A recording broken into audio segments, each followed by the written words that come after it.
السلام عليكم ورحمة الله وبركاته. أهلا بكم سنة 5 ابتدائي 2025 الترم الأول.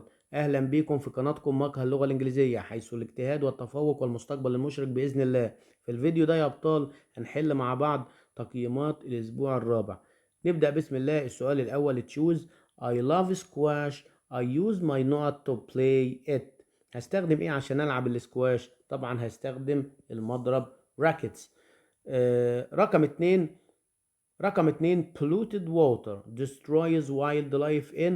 الماء الملوث بيدمر الحياة البرية في rivers الأنهار.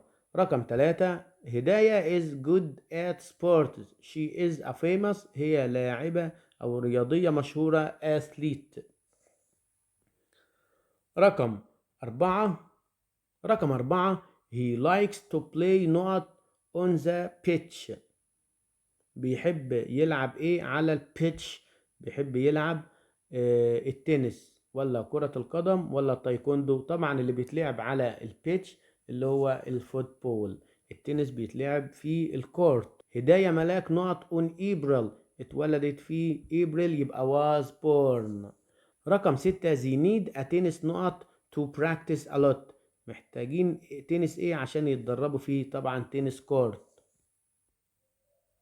رقم 7 هداية نقط the bronze medal at the Rio Olympics in 2016. في 2016 فازت يبقى won في الماضي. رقم 8 take shorter. خد دش قصير يبقى shorter showers. رقم 9 منى is bad at نقط money. سيئة في توفير المال. at بيجي بعديها verb plus ing يبقى saving. رقم 10 she not practicing at the age of 7. هي بدأت تتدرب يبقى she began في الماضي. رقم 1 في المجموعة التانية I wear my karate not to do karate. برتدي الكاراتي ايه؟ الكاراتي سوت، بدلة الكاراتيه. رقم 2 I use my rackets to play. بستخدم المضارب عشان ألعب سكواش. طالما راكتس هقول يا تنس يا سكواش. رقم 3 أحمد wears his not when he goes to play football. بيلبس ايه عشان لما يروح يلعب الفوتبول؟ بيلبس البوتس الحذاء. رقم 4 هداية ملاك بيجان بدأت تتدرب بيجان practicing. رقم 5 she is not helping her grandma in the kitchen. هي جيدة في مساعدة جدتها في المطبخ يبقى good at. رقم 6 I wear. برتدي ايه؟ to go swimming. اكيد هلبس الجاجلز اللي هي نظارة الماء. رقم 7 we have tennis not in our club. عندنا ايه في النادي بتاعنا؟ تنس كورتس اللي هي ملاعب التنس. رقم 8 he likes not he is good at kicking a ball on a pitch. يبقى هو جيد في شوط الكرة يبقى فوتبول. رقم 9 don't throw not in our near a beach. لا ترمي ايه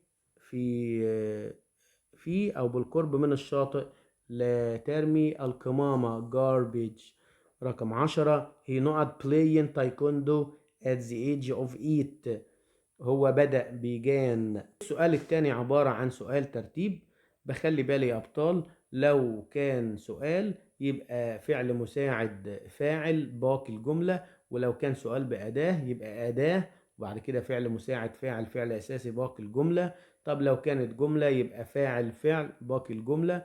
أحدد هو سؤال أو جملة وبعد كده بقرأ الكلمات وأعرف معناها، فبلاقي المعنى على طول الصحيح جه في دماغي. تعالوا نشوف أول جملة بتقول وير يرتدي، ووات يعني ماذا، يو أنت، تو يعني لكي، بلاي يلعب، ودو يفعل وبتيجي فعل مساعد طبعا لعمل السؤال، وفوتبول يعني كرة القدم.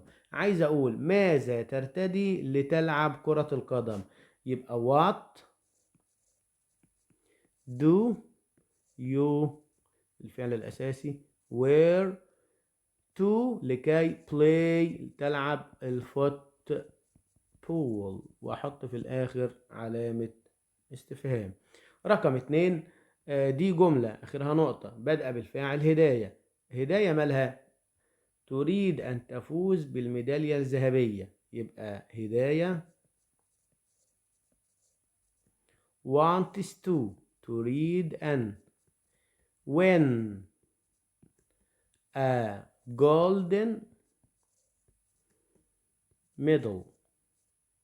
رقم 3، أنا I الفعل بعديها like I like high kicks، دايما الصفة قبل الاسم.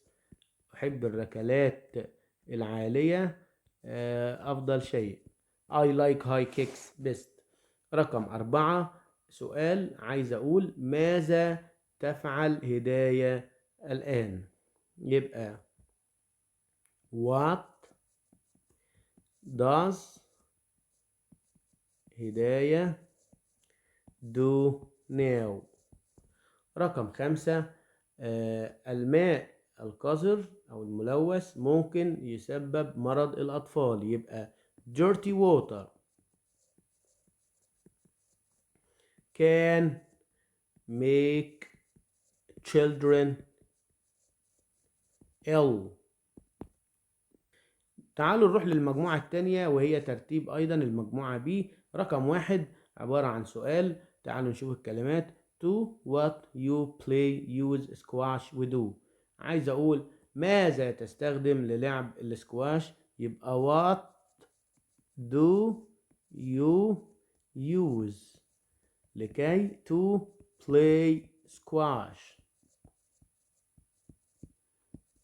طيب رقم 2 جملة عايز أقول هي بدأت تلعب التايكوندو أو تمارس التايكوندو في عمر ال7 سنين. She began practicing taekwondo at the age of 7. رقم 3 عايز أقول المياه الملوث يدمر الحياة البرية في الأنهار. polluted water destroys wildlife in rivers. رقم 4 رياضاتي المفضلة my favorite sport is squash. رقم 5